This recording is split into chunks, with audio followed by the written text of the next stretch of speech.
Assalamualaikum warahmatullahi wabarakatuh. Halo Sobat Madrasah yang ceria dan mempesona. Pada hari ini kita akan mempelajari bagaimana caranya mengidentifikasi larutan yang bersifat asam, basa, dan garam dengan menggunakan indikator kertas lakmus dan juga indikator alami. Kita akan belajar menguji larutan asam, basa, garam dengan menggunakan indikator alami. Yang pertama, indikator alami yang kita gunakan adalah larutan kunyit, yang kedua larutan bunga sepatu, kemudian 3 larutan uji yang akan kita coba adalah larutan jeruk, kemudian larutan air sabun, dan juga larutan garam. Nah, kita sudah menyiapkan papan uji seperti ini. Kita langsung mencoba, jadi masing-masing akan kita teteskan. Yang pertama kita akan menguji larutan jeruk terlebih dahulu. Kita teteskan, kita tambahkan larutan ujinya adalah larutan kunyit dengan perbandingan yang sama ya. Terus kemudian yang kedua adalah larutan sabun. Kita uji, kita masukkan di papan, terus kemudian kita tambahkan larutan kunyit dengan jumlah perbandingan yang sama. Yang ketiga adalah larutan garam.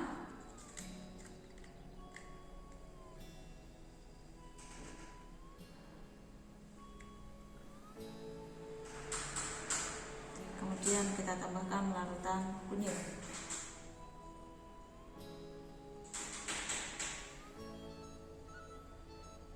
Yang berikutnya kita akan mencoba 3 larutan ini, larutan jeruk, larutan sabun, dan larutan garam dengan larutan indikator alami bunga sepatu. Pertama, larutan jeruk terlebih dahulu.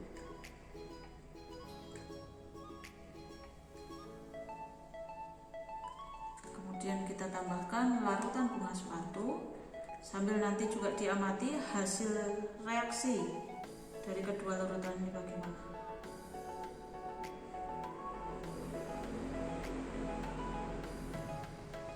Yang berikutnya adalah larutan sabun.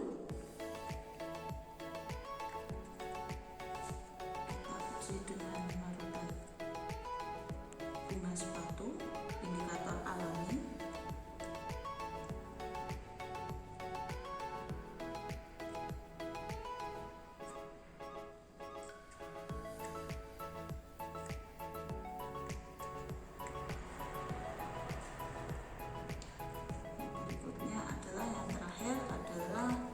Larutan garam.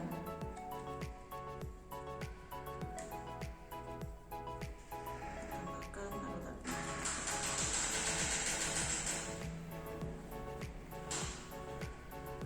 Berikutnya kita akan mencoba mereaksikan dari kedua larutan ini dengan masing-masing pipet yang berbeda.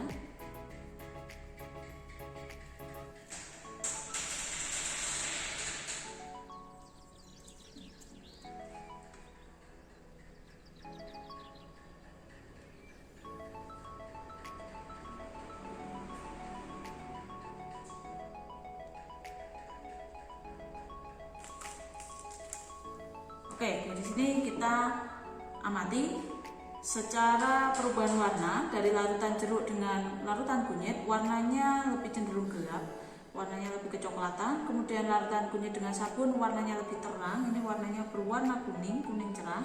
Yang ketiga adalah larutan kunyit dengan garam, ini warnanya juga tetap, relatif tetap. Kemudian untuk larutan bunga sepatu dan jeruk, ini warnanya menjadi berwarna pink.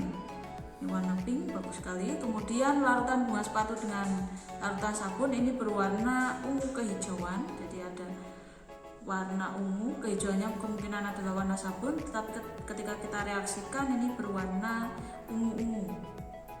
Kemudian yang terakhir adalah larutan bunga sepatu dengan larutan garam, ini berwarna cenderung sama. Oke, itu terkait dengan bagaimana cara menguji larutan yang bersifat asam, basa, garam dengan menggunakan indikator alami, yaitu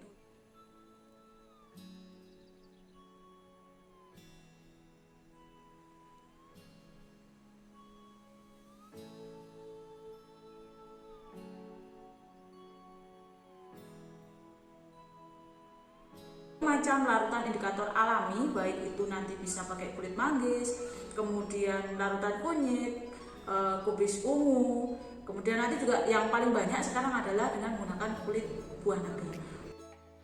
Oke, baik. Sobat madrasah sekalian, karena tadi kita sudah menguji larutan yang bersifat asam, basa, garam dengan menggunakan indikator alami, sekarang kita akan belajar menggunakan kertas lakmus ya. Jadi kertas lakmus ini adalah indikator asam, basa, garam, dimana tadi kita sudah mempelajari bahwa kalau misalnya asam, maka kertas lakmus semuanya akan berwarna merah. Ketika dia larutan bersifat basa, maka larutan itu akan mengubah dari kertas lakmus merah menjadi biru, biru tetap biru, sehingga nanti akan berwarna biru semua. Kemudian apabila larutan itu bersifat garam atau netral, maka lakmus merah akan tetap merah dan lakmus biru akan tetap biru. Oke, di sini untuk larutan yang akan kita ujikan ada larutan kopi, air kopi, yang kedua ada obat mah, kemudian ada obat tetes mata, larutan jeruk, larutan sabun, dan juga larutan garam. Coba kita praktekkan satu persatu. Oke, baik sobat madrasah sekalian, kita akan menguji larutan yang pertama adalah air jeruk. Kita ujikan di lakmus merah, kita teteskan, kemudian lakmus biru kita teteskan. Nah, di situ sudah kelihatan perubahan warnanya. Yang kedua adalah air sabun, sama kita teteskan pada kertas lakmus merah. Ini juga sudah nampak perubahannya, juga sudah. Kemudian yang berikutnya adalah air garam, kita teteskan di lakmus merah. Oke, kita teteskan di lakmus biru, sudah nampak juga tidak ada perubahan warna. Kemudian berikutnya adalah obat mah. Obat mah kita teteskan lakmusnya, lakmus merah, nah, terjadi perubahan warna. Kemudian lakmus biru juga tidak terjadi perubahan warna. Kemudian obat tetes mata kita ujikan, lakmus merah tetap, kemudian lakmus biru, nah terjadi perubahan warna ya. Yang terakhir adalah air kopi. Kita ujikan untuk air kopi. Pada lakmus merah dia tetap merah, pada lakmus biru ya jadi perubahan warna merah. Oke, di sini sudah terlihat bahwa hasil percobaan dari tabel uji larutan asam basa garam, di mana kolom kertas lakmus merah di sini yang dari air jeruk, lakmus merah tetap merah, lakmus biru menjadi merah, artinya ini adalah larutan air jeruk bersifat asam. Air sabun, lakmus merah berubah menjadi biru, lakmus biru tetap biru, artinya larutan air sabun bersifat basa. Kemudian air garam, lakmus merah tetap merah, lakmus biru tetap biru, artinya air garam adalah netral atau larutan garam. Yang keempat, obat mah, lakmus merah berubah menjadi biru, lakmus biru tetap biru. Obat mah adalah larutan yang bersifat basa. Kemudian obat tetes mata, lakmus merah merah, lakmus biru berubah menjadi merah. Obat tetes mata larutan bersifat asam. Dan yang terakhir adalah air kopi, lakmus merah tetap merah, lakmus biru berubah menjadi merah. Jadi untuk larutan kopi ini sifatnya adalah asam. Oke, sekian untuk tabel percobaan asam basa garam di laboratorium dengan menggunakan kertas lakmus merah dan biru.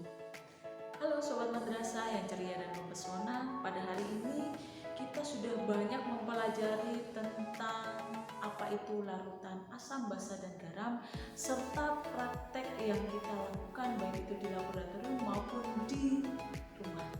Oke, jadi masih adakah dari teman-teman yang tidak paham tentang apa itu larutan asam, basa, dan garam? Ya, baiklah. Karena sudah paham apa saja yang ada di lingkungan sekitar kita bisa belajar lebih banyak. Nah, untuk selanjutnya, karena kita sudah cukup untuk materi larutan asam, basa, garam ini, semoga teman-teman sobat madrasah semua bisa lebih paham dan juga bisa mempelajari lebih banyak, lebih luas, dan juga memiliki banyak wawasan. Oke, itu saja yang dapat saya sampaikan. Sampai jumpa di lain waktu, lain kesempatan. Semoga teman-teman sobat madrasah semua selalu ceria dan mempesona. Saya akhiri. Assalamualaikum warahmatullahi wabarakatuh.